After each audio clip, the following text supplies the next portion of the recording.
Hey, Peter, thanks for joining me again. Hey, Steve, good to see you. Good to be here.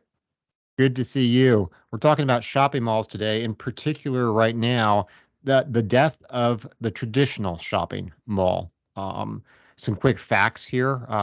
Older low-end malls are in some case worth 70% less than they were when mall valuations peaked in late 2016.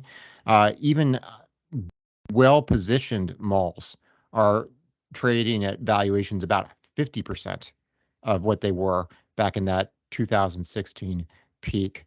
Recently, we've seen Moody's come out and say about a fifth of malls financed through commercial mortgage-backed securities are underwater.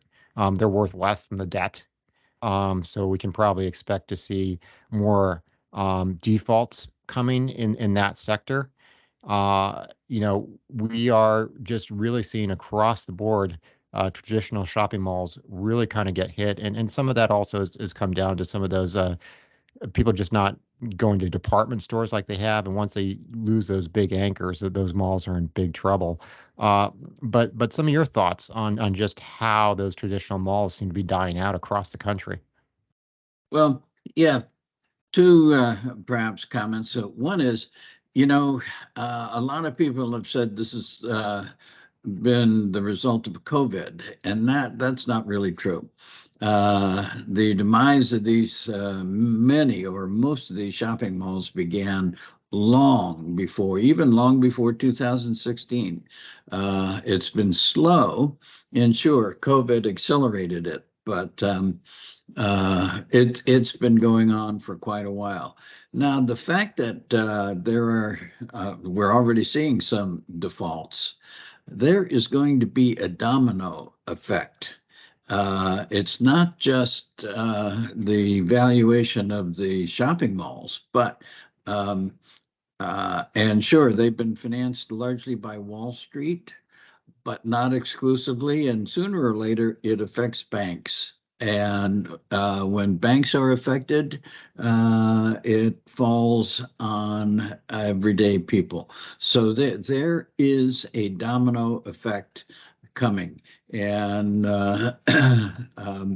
we haven't seen all of that. We did see many of the regional banks get downgraded last week, and that's part of the reason why. So anyway, those are two aspects. No, I completely agree. And I think we will probably have a future topic or topics on regional banks' exposure to commercial real estate. And in particular, this category, certainly real estate. I mean, retail is not dead. Um, Certainly, we're going to talk separately about kind of the rebirth of the mall and how it's taking new forms. But the traditional mall seems well on its way to its demise.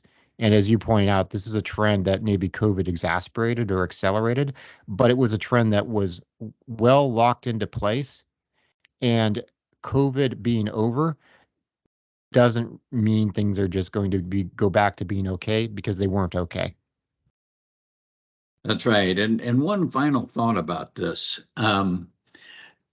The effect of Amazon on shopping, whether it's mass merchandise or high-end department stores, cannot be discounted.